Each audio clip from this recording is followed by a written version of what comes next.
지난해 대기업 오너와 임직원 가운데 이재현 CJ그룹 회장이 가장 많은 연봉을 받은 것으로 나타났습니다. 전문 경영인 가운데 권오현 삼성전자 회장이 4년째 1위를 차지했습니다. 우리나라 기업 임직원의 보수 현황, 권세욱 기자와 함께 자세히 살펴보겠습니다.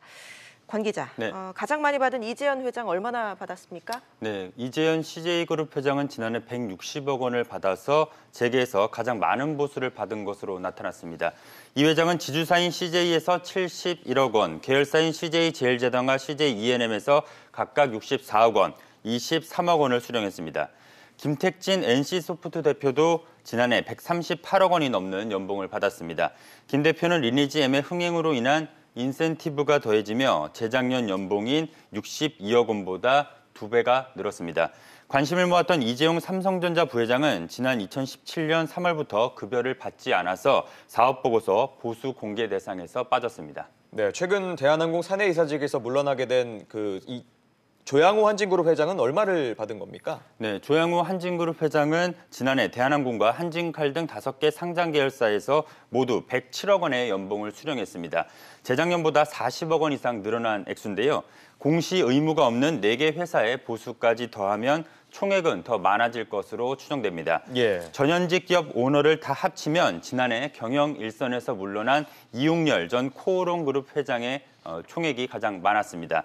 이 전 회장은 퇴직금 410억 원을 비롯해서 모두 456억 원을 수령했습니다. 이 전 회장은 최근 인보사 판매 중단으로 주목을 받고 있는 코오롱 생명과학에서도 43억 원을 받았습니다. 네, 오너가 아닌 전문 경영인 중에서는 권오현 삼성전자 회장이 연봉킹 자리를 지켰다고요? 네, 그렇습니다. 권오현 회장은 삼성전자로부터 70억 원을 받아서 지난 2015년부터 4년째 셀러리맨 연봉킹 자리를 유지했습니다. 다만 권 회장은 지난해 3월 대표이사직에서 물러나면서 전년도에 받았던 243억 원보다는 70% 이상 줄었습니다. 권 회장이 지난 6년간 받은 보수 총액은 692억 원에 달합니다. 또 박성욱 SK하이닉스 부회장은 지난해 급여 11억 원, 그리고 상여금 23억 원 등 모두 35억 원을 지급받았습니다. 이와 함께 조성진 LG전자 대표이사 부회장은 지난해 31억 원의 보수를 받았습니다. 예, 금융당국 지침에 따라서 이 미등기 임원의 평균 연봉도 지난해 사업보고서에 처음으로 공개가 됐죠? 네, 그렇습니다. 삼성전자의 미등기 임원 평균 연봉은 6억 7,300만 원으로 가장 많은 것으로 집계됐습니다. 이어 SK하이닉스가 5억 6,800만 원, SK이노베이션이 5억 4,800만 원, 포스코가 5억 1,100만 원으로 모두 5억 원을 넘겼습니다.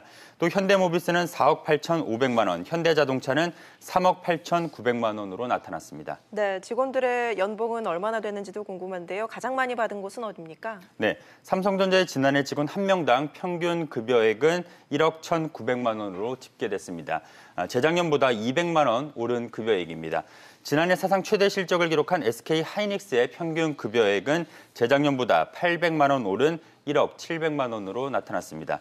통신사 가운데서는 SK텔레콤이 1억 1,600만 원으로 가장 많았고 KT가 8,100만 원, LG유플러스가 7,600만 원으로 나타났습니다. 네, 알겠습니다. 권 기자에게 잘 들었습니다.